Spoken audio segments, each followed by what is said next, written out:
Good evening. Welcome to the Paranormal Zone, a podcast that's dedicated to giving a voice to the paranormal community.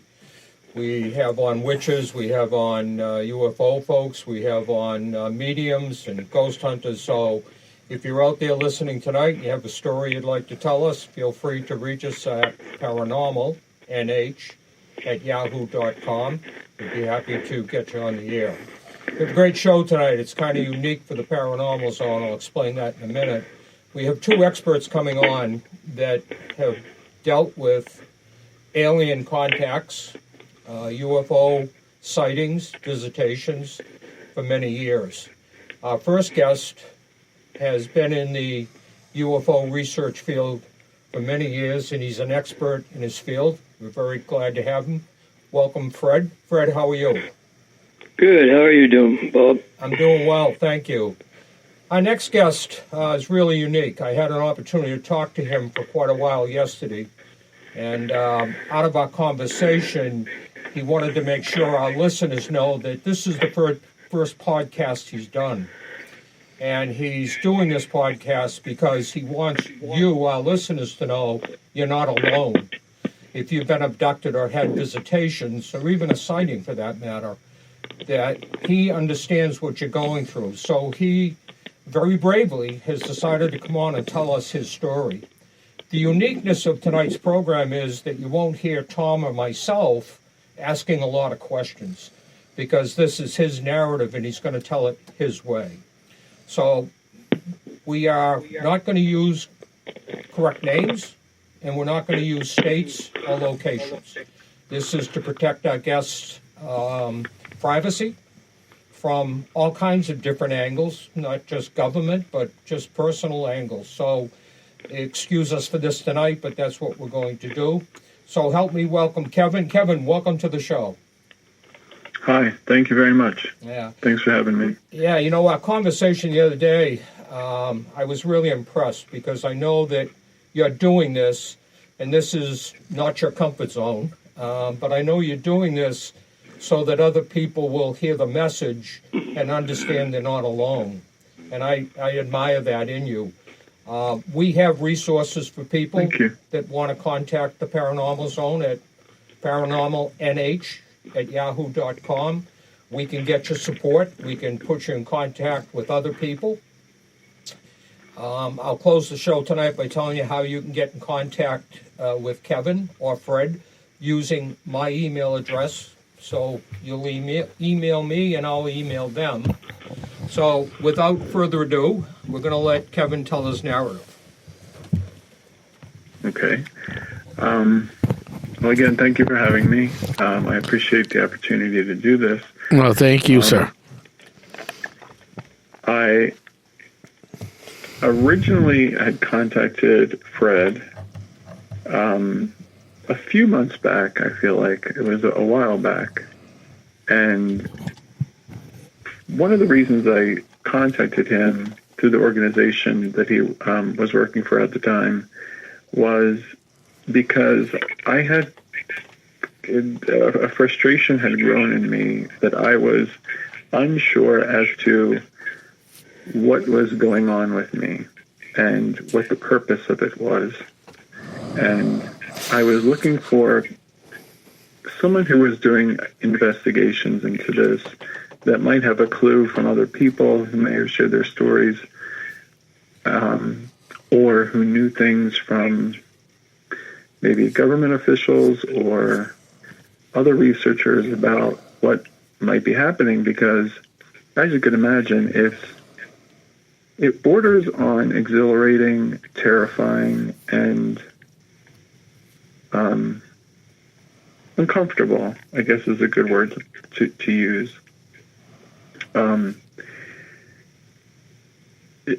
you want me to sort of begin with kind of when I remember this first happening? Might that be a good place to... Yeah, that would be a great place to start, actually. Yeah, that's a great space. Because as you and I talked about, Kevin, many abductees have told us that their first initial contact was when they were fairly young. So it's pretty consistent with what we're hearing, and I think they'd be interested to hear that you had similar experiences. Right. I was very young. I could remember exactly when it happened because I kind of, the way that my parents had arranged our bedrooms based on the number of kids that they had at the time, my bedroom was on the main level, like where it was like just on the opposite side of the living room. And I remember being younger at that time. My mother had told me that I was out of that room by the time my sister came, so I must have been 3. And I remember telling my dad that there were army people that came at night, and they talked to me, and they didn't let me see their face.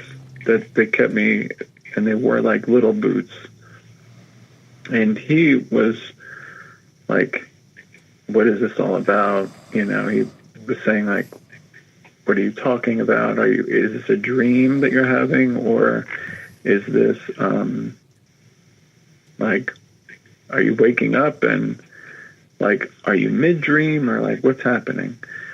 And I said, "Well, I'm not sure, but from what I can remember, I recounted to him that they just they don't let me see their face. Like they only let me see their boots and then up to like maybe their knee. And then since that time, progressively, they had let me see the entirety of what they look like, which was daunting for a kid. And it happened over the course of a few years. So it was maybe like from the time I was 3, 4, and then maybe a full awareness of what they look like at age 10. So there was a acclimation process that happened. And in some of the drawings that I sent you, Fred, I had indicated that there was a kind of a revelation at some point that I had that the face that I saw was not as unhuman as you might expect. That, of course, the head is quite big, like a typical, like what I'm about to describe would probably be what most people would understand to be like a typical, like gray kind of extraterrestrial or interdimensional being. Big bulbous head. The eyes, the natural eyes are sort of more deeply set, and the orbit around the eyes is more rounded and bony. But their face is not, well, it wasn't to me. It wasn't unanimated, and it wasn't starchy. It wasn't robotic. It was very animalistic, like ours is, like a primate's would be, or like any other sort of humanoid would be. There was expression. There were, I remember there were wrinkles. There were marks. But I remember that the eyes were very set far back, and they were, I remember that they looked like marbles or something, different from ours, like darker, and set back in this orbit that had a depth to it, but also the skin around it is darker. And I kind of liken it to some like, and I don't mean anything negative about this, but sometimes when I see women of Indian descent who have like a darkening around their eyes, around like the top of the eyes and underneath the eyes, it seemed almost like that, like the tone of their facial skin was different from the pigmentation around the eye, and it was done almost like biologically on purpose. They didn't look tired. They didn't look sick. It was just a different darkening. Small nose, little mouth that was sort of, I would always think, like, how do they eat? Because it just seemed really tiny. And then there were occurrences, like I had shared with you the other day, where I had seen them with what you might see on, like in some descriptions with like the big, sort of one color kind of face with the big kind of obsidian eyes that wrap around. And I'd come to the conclusion, not from direct statement, but just from seeing it and seeing like on and off, that is some sort of a covering or helmet. And that there were sort of like disconnection points on the left and right side of the neck, like just the neck is sort of very compact and muscular, and there were like disconnection points where they could kind of pull it up, and it sort of triangulated, and it sort of released pressure where they could pull it up and over. And I know this all sounds very strange, but that is definitely my recollection of what the faces ultimately looked like. And there was sort of a crescendo to that. And there was an intimidation about the mask, which you could imagine, like if I came up to you and say like a Ronald Reagan mask instead of my regular face, how you might feel in relating to the mask as opposed to my regular face. Because the mask doesn't change. And there's something that you can glom onto when you see something's true face. And I don't know if they do this for a particular reason. It seems like there's a certain intimidatory reason behind it, a level of control. There seems to be some amplification of communication, which is definitely not verbal, and was sometimes giving me headaches after it happened. I remember there was like, even during, it was giving me sort of a wraparound headache around kind of the halo of my head and the back along the sides. And I had approached, Fred, like, what is happening? Because a lot of what I felt was happening to me was sort of medical exams, and it was sort of odd. And I felt, and I had started to think, like, what type of intelligent people, because they did have certain personalities, would take a 3-year-old, a 10-year-old out of their bed or out of their room or away from their parents to wherever to complete a medical exam. And it started to give me, as a father, a certain amount of, I guess anger would be the right word. And I don't know if it's because there's an importance to the exams or if it's just because there's a lack of respect. I think that it's more the former. I think that there's an importance to Kevin, the exams. Let me interrupt you just for a second, just for clarity purposes. When you were taken from your room, how long do you think you were gone? I perseverate and obsess about this a lot because it seems like a long time, but it doesn't seem like any time has passed or much time has passed here. And I feel like there's kind of a, maybe like when you get onto their vessel, there's kind of almost like a temporal tesseract that happens where they can do what they need to do in the time that they need to do it and then get you back in your bed quickly. Like quickly meaning like within a time that would be perceived as quick if a third party were looking at this all happening. And I often think about, and I often try to dissociate as, to try to remember more, like what would I see if I was looking at this happening? And that has actually helped memories come forward. Just sort of like being marched, being sort of convinced, being mentally sort of cajoled to go with them, and sort of being compliant. And there was not any anger that I remember feeling with them. I felt more like a sense of like, oh no, this is happening again. It was more like not fear, but just sort of like it's a weird experience.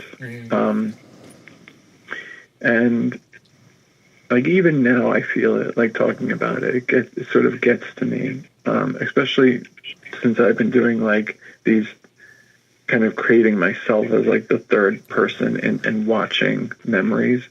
It's been more revealing.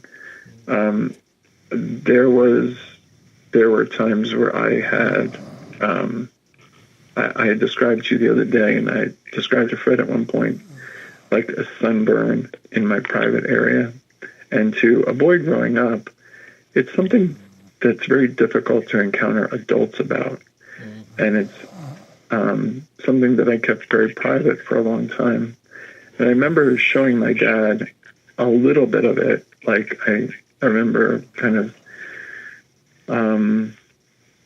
not the full thing, but him being like, well, did you like burn it, or like what happened? Did you sit in the tub? Like what? But all of those explanations were not sufficient, because it was sort of like a very round sort of intensity. When I say burn, it's almost like a sunburn, like you get red at the beach. It was like that, but it was just in that area. And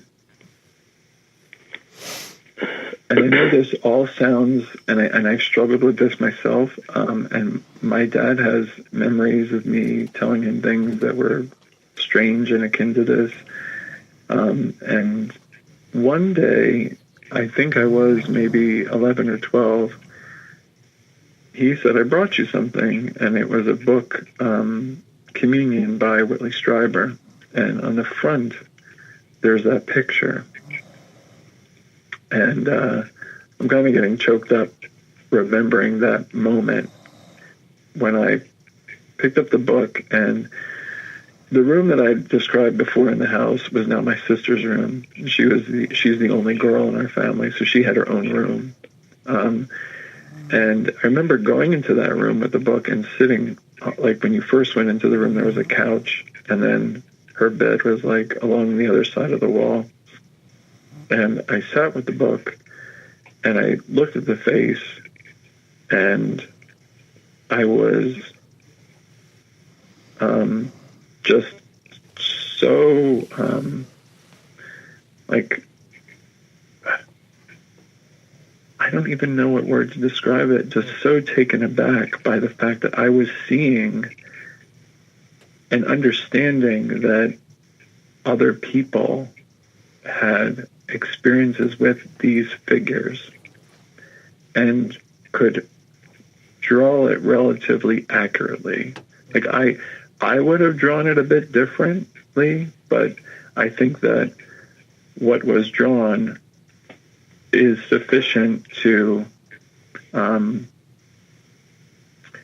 represent what the masked version of them looks like. Kevin, how many times were you abducted between age 3 and age 10 or 12? I'd say multiple times a year. Multiple times a year. Right. Okay, let me give you a follow-up question. From age 10 to how old you are today, does that continue today, multiple times a year? I would say that there's been an acceleration since I'm 48 now. Okay. So I think there's been an acceleration since age maybe 35. And in between, there was not as many times. So what do you contribute the more activity from age 35 on? What do you contribute? I guess the question is, what do you think they're looking for now that you're older? I think now,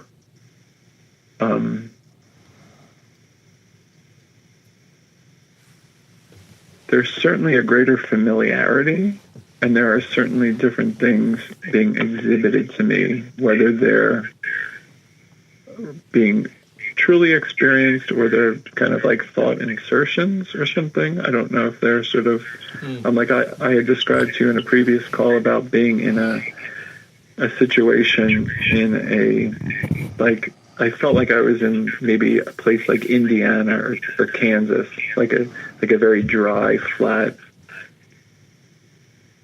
sort of country, very hot area. And there were some of the grays, or whatever you want to call them, in the distance. There were like 3 of them that were interacting. And they have a very sort of graceful way about them, the way that they look. It's almost hypnotic, the way that they move, the way that they keep their body is sort of small and sort of ballerina-like, and their head is very big. So it creates this almost like beautiful, like when I think about it, there's like a beautiful strength about the way that they look, but they are quite small. And then there were 2 kind of, at the first look, they looked human, but as I kept trying to interact with them, they were very angry at me, and they were asking another one of these gray creatures like why I was there, and there was someone else with me, although I couldn't remember. I still can't remember who that was. There was another person like me there, and I sometimes think, like, was I somewhere else seeing maybe the gray, maybe some type of being in between, and like me and this other person were allowed to have this familiarity with the fact that this is there. And there were some buildings off to the right that were like, it sort of had a flat dome, like a almost like a hat box, kind of. Had like a flat dome there, like a red, flat sides but round. And they're like, almost like grain silos. And that's why I think it was sort of farmland or something. But that was actually one of the most pronounced memories I have. But there were other times where that had happened, where they were, these sort of middle people were sort of angry that I was there and this other person was there. They were like, what are you doing bringing them here? There was like this sort of dialogue. And I feel like it has to do with familiarity. That I still feel that there's medical testing that goes on. I would say that there's, when we had kids of our own, we had to do IVF treatment because there was problems with implant, I guess, like the fertilized egg implant. And when you go for IVF, the whole process, the male has to produce their reproductive fluid into a specimen cup, and that is done in a certain way. And I won't necessarily, like, you understand what I'm saying. Yes. Yeah. But my initial reaction to the nurse was like, well, why don't you just use the machine to take it out? And they were like, what? And I thought, that's not congruent with, that statement I just said is incongruent with what I normally think about this and what I know about this. And I thought, maybe there's been extraction of material, or the whole process made me feel like it was like these encounters. So I don't know if there's, retention of reproductive material. I tend to think that that's what happened. Yeah. I actually have a question for both of you when you get a second. Yeah. All right. So you were, and I know people that have been going through this just as long as you have, sir. Do you firmly believe that they're using reproduction systems of the men and the women? Because I know a female that she told her doctor point blank she hadn't had sex in over a year. She went to her doctors and she was pregnant and then had the baby ripped from her. I've interviewed this lady many of times. She's from the East Coast. And you think that they're using the male and female reproductive systems in our culture to put, quote, aliens into our society? What do you guys feel about that one? Fred, let's start. Let's start with you. Well, Bob, there are many cases that I have done that, how can I say, there are hybrids among us. Many. And the government knows about this also. So, yeah, that's not too far off base right at this point. So Fred, is it fair to say then that these abductions have a purpose of putting hybrids into our culture? Is that a fair statement? You got it. You agree with that? Yep. Kevin, question for you. It almost appears that you dealt with these aliens in two different ways. One, some of them were fairly aggressive towards you, but others you felt were fairly friendly towards you. Do you think that was them trying to support this hypothesis of putting hybrids into our culture? I think whatever they're doing with it, it was to make the process easier for them and to gain a level of compliance from me that was difficult to gain from others. And some of the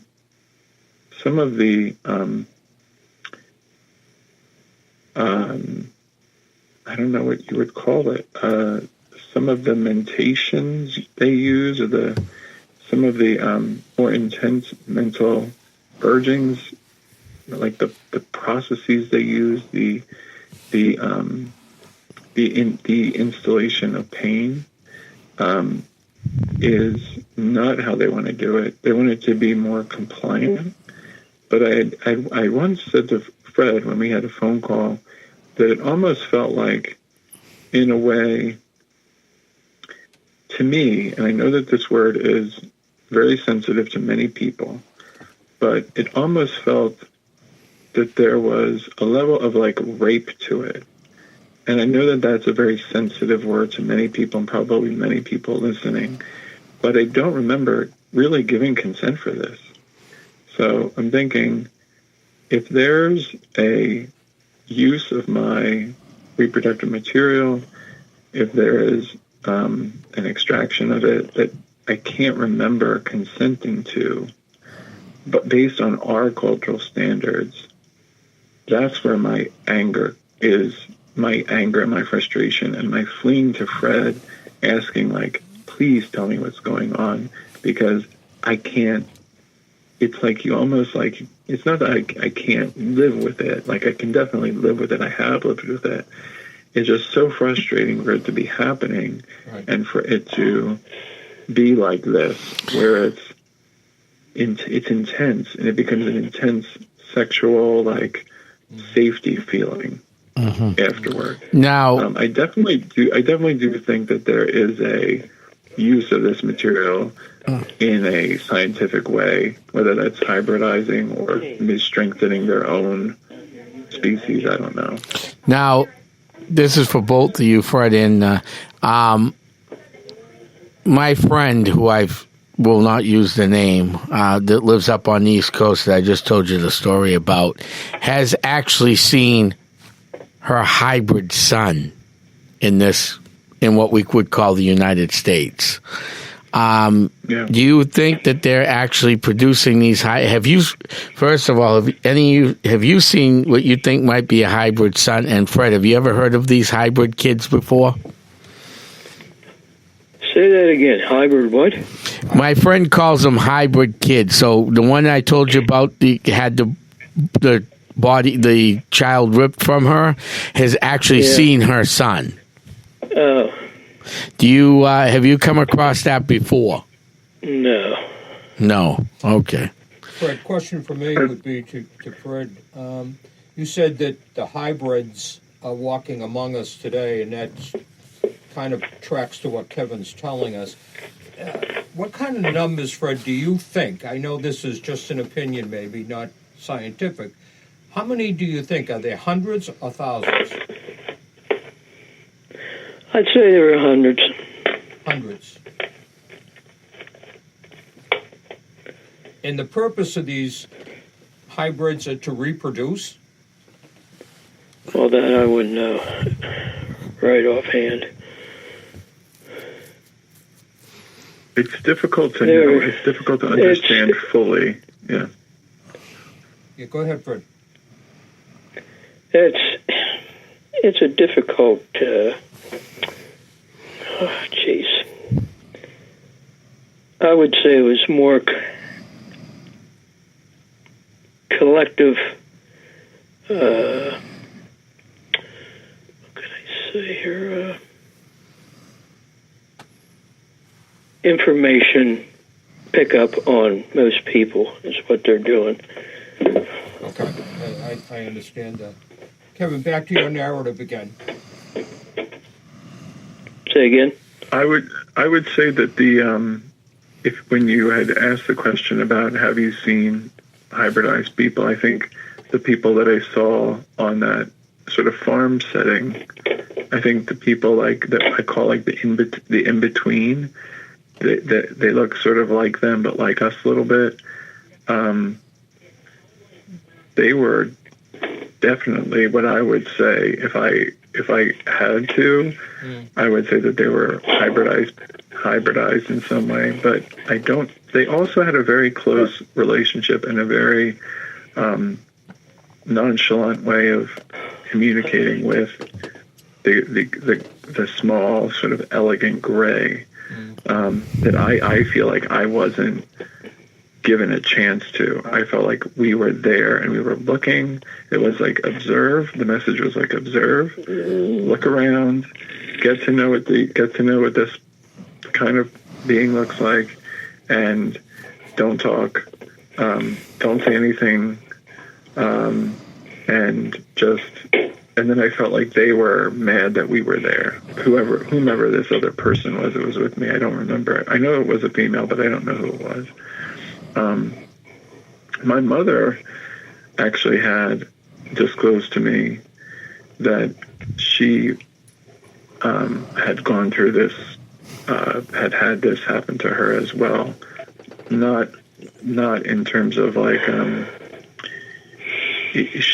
well, yes, in terms of like having reproductive material taken from her, but also seeing her daughter, like her hybrid daughter, and it was very jarring to her. There was a period in her life where she was very emotional about it, and I have two brothers, I have a sister, and then she also feels like some desperation to kind of know what that other being is like and what they do and where they are, and she even has used the word like they kidnapped them from us, and I don't know what the character of these beings is as a result. Like I was saying, where you would take a 3 to 10-year-old kid out of their bed and do a medical exam, and then to extract, when they're ready to extract genetic material from them, and then to maybe produce beings with them, and to maybe introduce, like maybe as a kindness, show them to you, and maybe introduce them to you. It all seems very like different and separate from the way we're acculturated to treating each other. Now, Fred. Although I don't feel like humans treat each other very well, but I feel like this is very different. Fred, I have a question for you. This is an interesting conversation going on right now, and thank you very much for sharing your story. Is it common that you have a situation where the mother, the son, and did you have any other siblings contacted by by aliens, or was it just you and your mom? That's Kevin. I mean, Kevin. Yeah. To me. To Kevin, did you have any other siblings make contact with them, or they contact them? No, not to their memory at all. Okay. Just my mother, me, and I have a daughter who is under 10 who has described cat people. So I'm cat people and also owls in her room. And that's, she describes like an electrified cat in the dining room. She's a normal kid. She's above average intelligence, but she is not mentally ill. She's a fun kid. But there are times where she's like, there was an owl in my room last night, and it was talking to me in my head, and there was a cat person that was walking through my room, and I just thought, I just thought in my head, like, I don't know if I can curse on here, but it was like, oh shit. I don't know if I should inform her about what's happening, or if there is an expectation, like with what my dad did. I think I don't know why he gave me that book. When he gave me that book, I had no idea. But in asking him recently, he said, because you used to talk about them, you used to talk about these things. And I don't remember really being as verbose with him as he remembers it. I remember there's a certain like compartmentalization that happens in my mind with, like, I have to live my life. Like, I have to go food shopping. I have to take the kids to school. I have to go to work. I have to I play volleyball. Like, I'm a relatively normal person. And then I have this sort of like other life, which is, to me, very real. I don't think, like, I've gone to therapists about it. I've gone to psychiatrists. They don't see that there's any mental problem. I've had my brain, like, I've had an MRI of my brain, like I paid for a non-medically necessary brain MRI to see if there was anything wrong with my brain. If I was having some sort of like biologically based sleep problem, like, I've been through the gamut of it before approaching Fred, and then out of frustration just being like, what, please tell me, please tell me, because I need to know, because I can't fully understand it, and the nature of it is so crazy, right, that it's hard to sort of like, once you sort of like get to the point where you've spoken to someone like Fred, where I've spoken to someone like you, and you get on a podcast where people are going to hear you, you've reached a point of frustration where it's like, please, somebody help you. Can you fill me in about like what happens to me on these nights? Because I'm kind of, it's not going crazy, but it's like when I think about it, when I perseverate about it, I'm like, I think it's just appropriate for the people who go through this to know what's going on. And if there is somebody who knows what is happening, they owe an explanation. Fred, is this common with your research that you have his mother, his father, his mother, him, and possibly now his daughter being contacted? All the information that I have received and done in cases it always starts with, like, say, your mother. Once it's attached to that, it will go right up the family tree and stay there until they get to what they are looking for. And what do you It's think funny they're you looking use that for, word Fred? attached, because I feel like there's a that is what it is. Like they're attached to us somehow. Like wherever we go, I feel like they can find us. They're attached to us. They're linked in some way.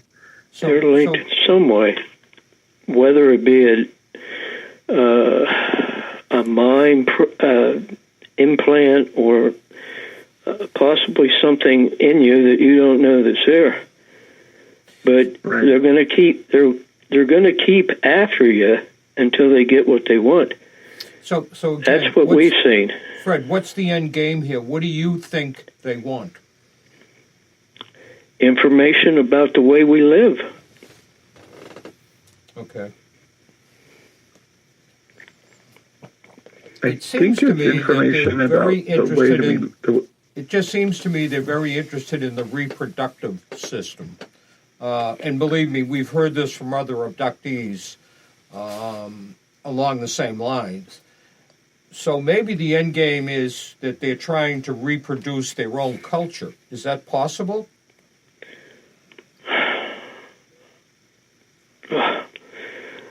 It's possible. Anything's possible, but they could be trying to mix the genders, ours to theirs, and make a new one.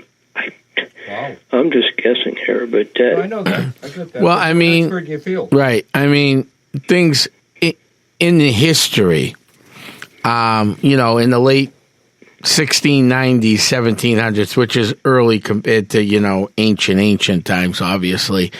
Native American tribes started, mixing with the English settlers just to try to keep their culture going, because they were dying from disease, and everything else that transpired. So you have to wonder if some of these cultures from other planets, or aliens, whatever we want to call them, I refer to them as cultures, from other planets are here just to try to save their own culture.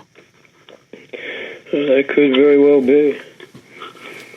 When I had an experience, I have a very stark memory of asking them, "What is this about?" And the answer was like, you can't breed a horse with a frog. And if we're interacting with you in this way, in a reproductive way, we are similar. And I used this analogy with you the other day of like the ostrich, the emu, and the ray.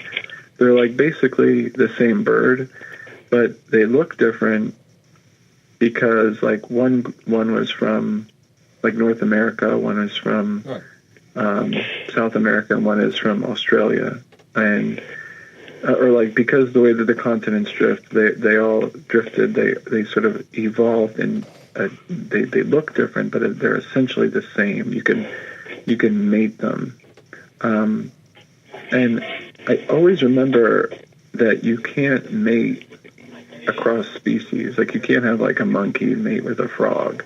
Right. You'd have to have, like if they're mating with us, they've got to be some level of like, there's got to be some sort of ability for the DNA to recombine. I mean, that's just like science, basic science. So Kevin, Unless they have a different process, but I don't know. It just seems elementary to me that it would have to be. They'd have to be alike to us in some way. Kevin, and this is a question for Fred also. How do we reconcile the thoughts that whatever we're dealing with here is of a high intelligence, advanced culture? Their technology seems to be 3 times more advanced than our technology. why would it be that they can't figure out their own reproduction systems? I mean, I know this is philosophical. I get that. I know there's no scientific answer for this, but does it bother either one of you that we on one hand know they have all of this high technology and capabilities? Some of us believe that that's been passed on to the military already, and we've seen great advancements in 60 years in cell phones, computers, and so on and so on. And yet they're having a problem with reproduction. Fred, if you don't mind, I'll step into this one because I think that in your question there's an assumption that they're having a problem with it. I think that they're not. I don't think they're having a problem with it. I think that one of my theories that I had shared with Fred and I had shared with you was that, and I think was communicated to me, was that there are. It's a colonization process that is happening. That there's an old, I think it's an Aztec or Incan origin story about humans where they say that humans came to Earth, like the noisy people came to Earth in a big giant metal bird, and the metal bird got sick of them and dumped them onto the Earth, and on the Earth they multiplied. I wouldn't be surprised if there are, given the trillions of known planets, that there are maybe human very like us, or human-like beings that are doing what we do, having holidays and making dinner and having a culture and making art and science and advancements, all at different rates based on when they've been sort of dumped by the bird, for kind of to keep with that story. That's what I have kind of glommed from them, that this is like Earth is just a colony and we are monitoring it. I don't think that they have a problem with their reproduction per se. I think that they feel like there could be refinements in how evolution has gone, and they want to maybe accelerate it or monitor it, or there's, they certainly, to be honest, the personalities of them, they certainly seem like scientists, like people who work in the military. I don't think I've ever encountered one that just seemed like a normal person. Right. The military people that I know, scientists I know, they seem like kind of, this is just like, you got to do this. This is by the book. They're following a process. Right. They're friendly enough, but they're not like, it's not like Oprah Winfrey or something who's like, this huge personality. Right. They're very military, scientist-y kind of people. And I do call them people because they do have personalities. The ones that I've encountered, at least.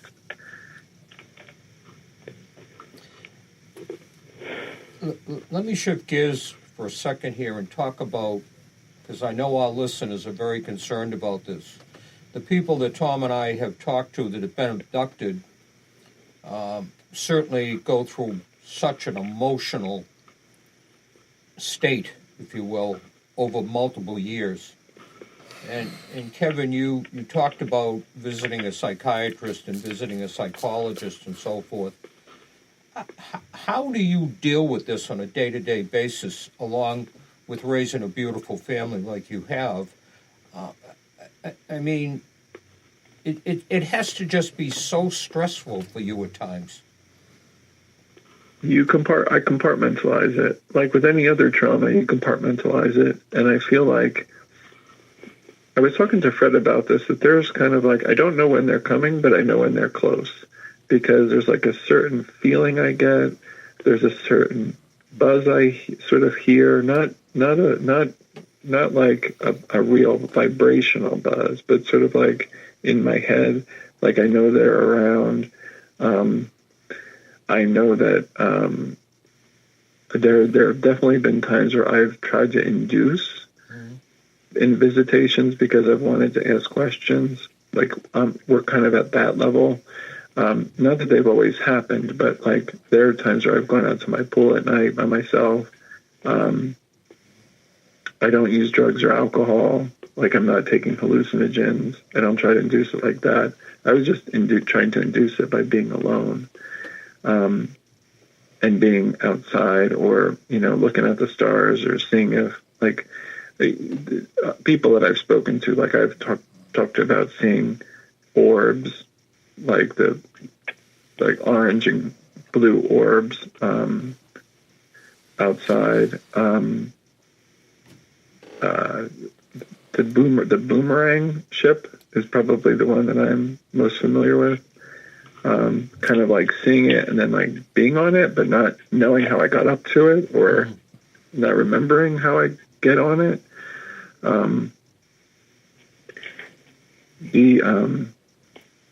The whole thing is like as I'm talking to you guys now, I'm physically shaking because it brings a certain level of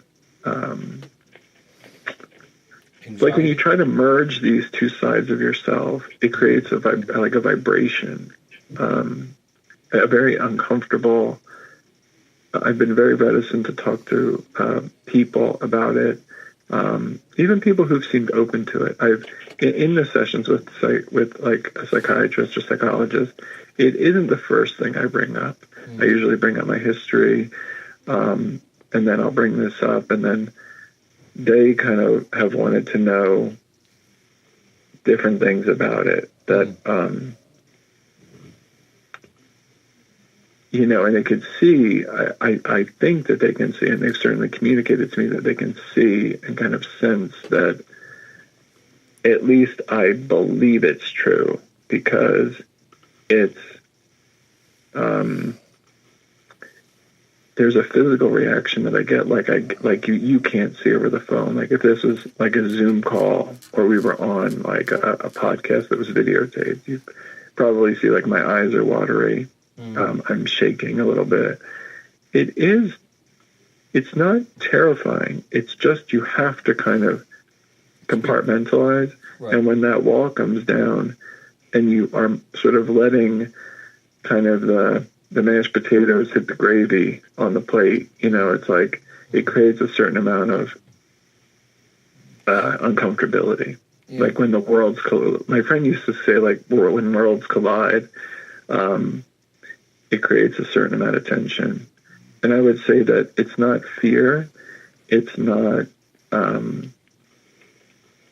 anything, but really just like tension and a very like an anger about not knowing exactly what's going on, and a concern about what happened to my mother, what happened. This also happened on my dad's side to his father. I don't think I mentioned that.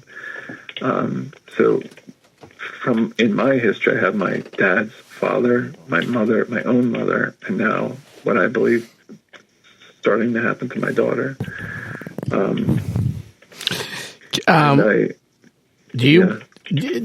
Ever since, and now recent, obviously, it's been all over the internet, all over the news, supposed drones flying. Has there been more contact, do you think? Fred, maybe you can answer this one better. More people getting contacted by aliens or whatever we want to call other cultures from outer space? Because of the drones. Well, what they're calling drones, all these. I don't think these drones have anything to do with it. But that's something entirely different. Yeah, I tend to agree with you, Fred. Kevin, question for you. You've been abducted multiple times. Do you have any control at all when the abduction begins? Usually it begins and you've been paralyzed. So it starts in a place of fear.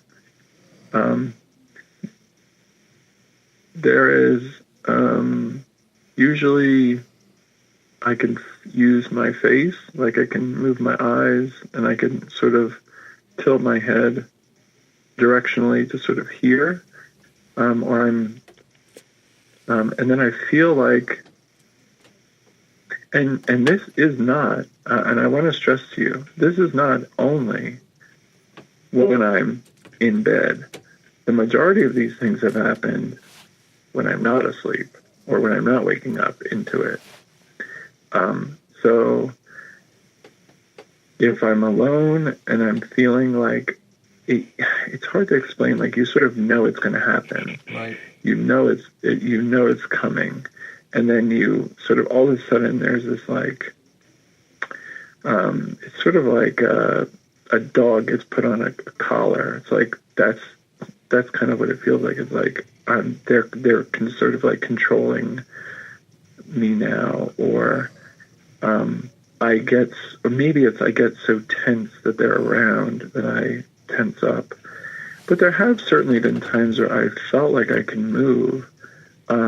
Like when I get like, I feel like over the arc of my life, the acclimation I've had to how they look and to how they act, and the beauty that I feel like they can convey physically, they can understand that and they feel more comfortable with that. Like when I was talking about how they move, I was sort of doing these sort of like arm movements, and like the way that they walk, I feel like is very graceful. It's almost like slipping through. They're certainly walking, but it's different. It's like a moonwalk almost. It has like that sort of look to it.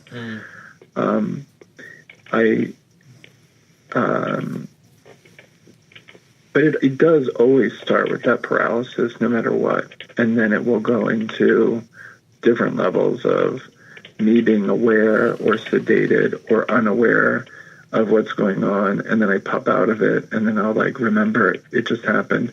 But then there are times where I've communicated with them pretty much like we're talking, like, you know, Is it more hasn't been exactly telepathically? because it's sorry. Kevin, Yeah. I got a question for you. Yeah. I mean, you've sent me sketches, which are very well defined. But did you? I'm sure I've asked you to do this before, but have you ever thought about putting cameras or video cameras in where all this is happening and get this on video? I have cameras all around my house and in my house. Are you getting anything on them?